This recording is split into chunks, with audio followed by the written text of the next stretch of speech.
Well, there's no more delaying this video, I suppose. I really want to get this out of my mind right now, so here goes. The Elden Ring DLC was overall a disappointment to me. Now, before someone hires a hitman on me, or worse yet, say skill issue, I'll simply say seethe. This DLC is probably going to be a 50-50 experience for many people, starting from now on and until the end of time. I'm pretty sure it's just going to be people either saying it's the next coming of God or a disappointing mess. Sure, there might be a select people who are neutral to it because both ends kinda cancel each other out.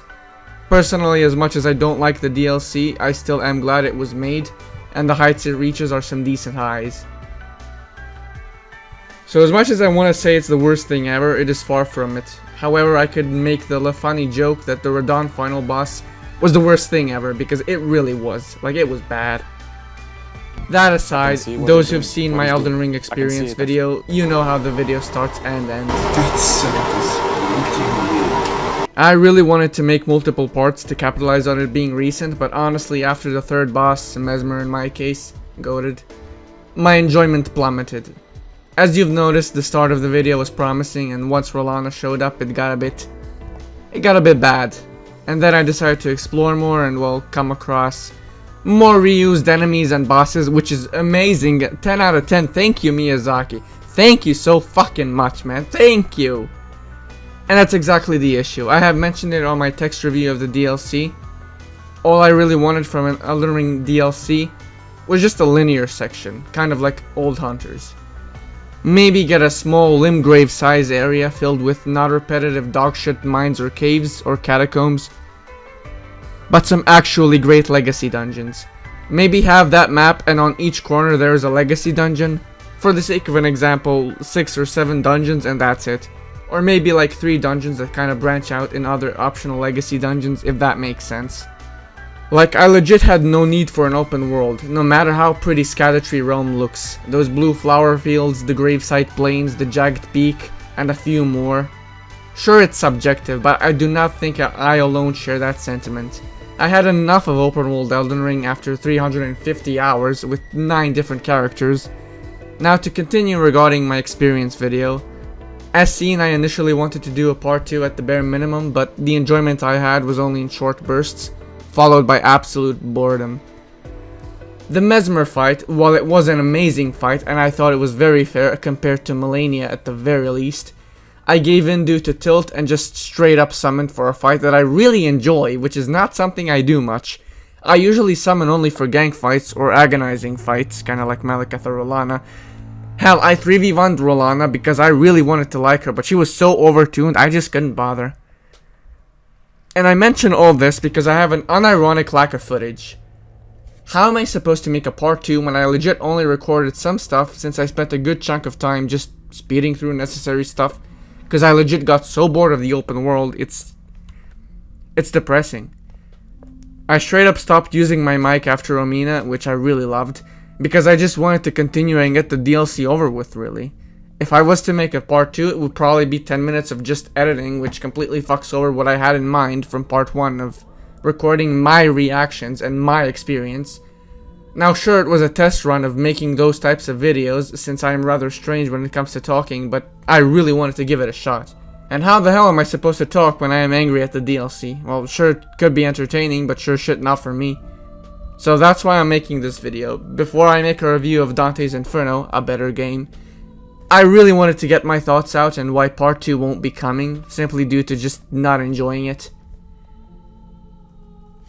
Besides the open world, I mentioned that the bosses are 50-50. At worst, they are agonizing and I never really want to fight them again, at least 1v1 or fairly. Like Rolana, Radahn, Gaius, or Scadutree Avatar.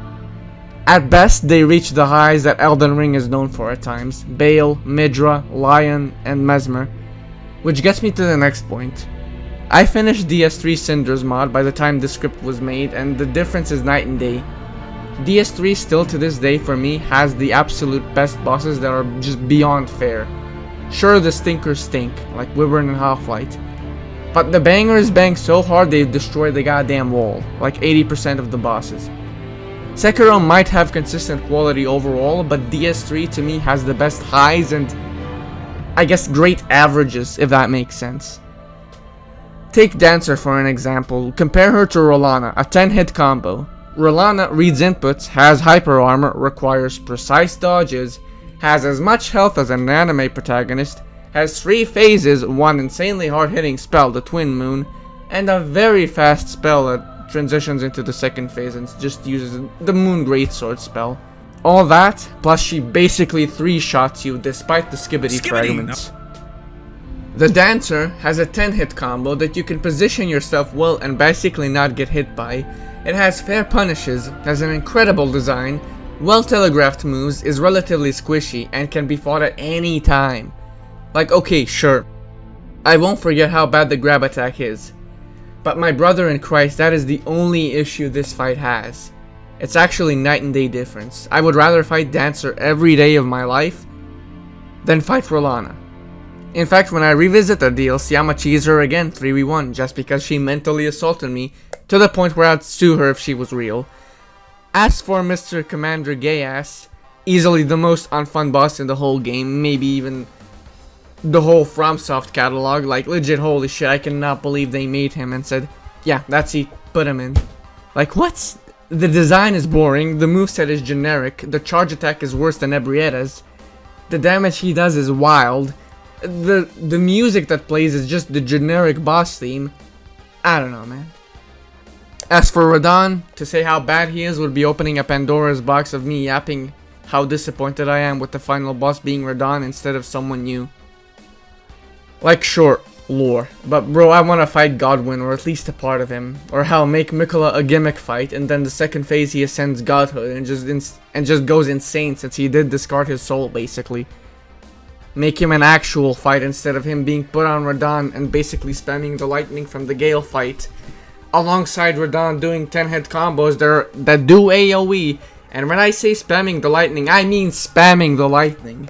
You are basically, you have to be precise to not get caught by a single one of them while he's doing his 10-hit combo, and they come out every half a second. Like, it's insane how unfair that is, and it's just not even fun. Anyone who says that's fun is just, they're just coping. It was at attempt 30 something where I just said, you know what, I'm dropping this DLC, enough is enough. I've had my my small share of fun, and I just don't want to touch this DLC until it gets nerfed. At least Radahn. Also, before someone bitches about skibbity fragments, at the time of Radahn fight, I had 15. Level 15 blessing. Yet I still get 2 shots. Sure thing, Miyazaki. So, that's really it. I don't want to go even more in depth because I will shit talk and trigger those fans. Overall, the DLC was a disappointment. Yes. Was it bad per se? No, it missed a lot more than it hit. And when it hit hard. But those 5 bullseyes don't really negate the 20 missed darts, you know. At the end of the day, I really hope that Miyazaki was actually right about Elden Ring being his only open world game. I recently saw he mentioned he doesn't want to do another one. I really just wish he perfects a linear game. But not really a linear game. I want a mix of DS3 and DS1. A lot of places to go, but a very solid and fast linear story path. Make it branch out and we're good. I still think Elden Ring during a first playthrough might be the best FromSoft game, but at this point, 390 hours later, I think it's definitely dropped to A tier at most. Far from a bad game, way better than God of War Ragnarok, so at the very least it deserved Game of the Year in 2022. So there we go, like, that's all I wanted to say. Part 2 is most likely never coming, but at the very least I will hopefully use the footage that I had for this video, at least for the background footage. So, see ya when the Dante's Inferno video comes out, or the Mullet Mad Jack experience, because I really fucking love that game as well. So, yeah, Elden Ring DLC, very hit or miss, personally not that good for me. Has its moments, but overall, it pales in comparison to literally any DLC they made. So, yeah. That's about it. See ya. Bale! Vile Bale! All terror incarnate! I hereby vow you will rue this day. Behold, a true great warrior, and I, Egon, your fears made flesh. There is life in me yet,